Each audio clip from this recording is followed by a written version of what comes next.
నిత్యము. నువ్వు ఏదో శకంలో నుంచి బీసీలో నుంచి నువ్వు క్రైస్ట్‌ని తీసేసి కామన్ ఎరాగా పెట్టుకున్నా నువ్వు లెక్క కట్టాల్సింది 2026నే. ఎవరిని బట్టి? యేసును బట్టే. కామన్ ఎరా అని నువ్వు పెట్టావేమో కానీ ఆ కామన్ ఎవడా కామన్? యేసు ప్రభు కామన్ అందరికీ. ఏమండి? అతను ఒక సామాన్య మనుషుడు, కామన్ మ్యాన్. ఎవరైనా ఒక సాధారణమైన మనిషి భూమి మీద ఒక మహా వెలుగుగా ఉన్న వ్యక్తి ఒక సామాన్యమైన వ్యక్తిగా వచ్చాడే. నువ్వు అన్నట్టుగా yes, this era belongs to that common man.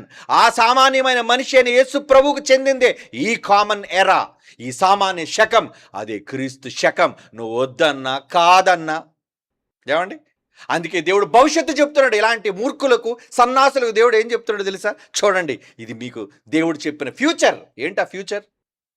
72 కీర్తన 17. అతని పేరు నిత్యము నిలుచును, అతని నామము సూర్యుడున్నంత కాలం. రే, నువ్వు వెలుగుని లెక్క కడుతున్నావు కదా, ఈ దిక్కుమాల సూర్యుడి కాంతిని బట్టి. ఈ వెలుగున్నంత వరకు, సూర్యుడున్నంత వరకు చిగుర్చుచుండును. అతన్ని బట్టి మనుష్యులు దీవించబడుదురు. అన్య జనులందరూ అతను ధన్యుడని చెప్పుకుందరు. బ్లెస్డ్. ఆయన పిల్లలు బ్లెస్డ్. క్రీస్తు ద్వారా ఆయన దీవించాడు మనుష్యులందరినీ. కనుక నువ్వేం చేయగలవు? ఆయన పేరును తీసేయాలంటే చాలాసార్లు చెప్పాను కదా, సూర్యుడు పేలిపోవాలి, సూర్యుడు చెరిగిపోవాలి, విశ్వంలో సూర్యుడు కనబడకుండా పోవాలి. సూర్యుడు పోయినట్టు నువ్వు ఉంటావా?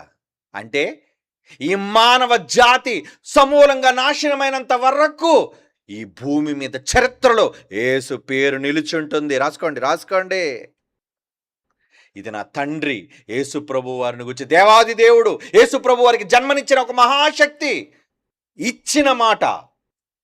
నువ్వు నమ్మకపోవచ్చు ఆ మాటను, ఎందుకంటే నువ్వు మూర్ఖుడు, అల్పవిశ్వాసం కాబట్టి. కానీ నేను నమ్ముతున్నాను, నా పరలోకపు తండ్రి మాట నేను నమ్ముతున్నాను. కనుక ఆయన పేరు చెరిపేసేది ఎవడో? ఎరాలోంచి ఆయన పేరు తీస్తే ఆయన పోతాడా? జనాల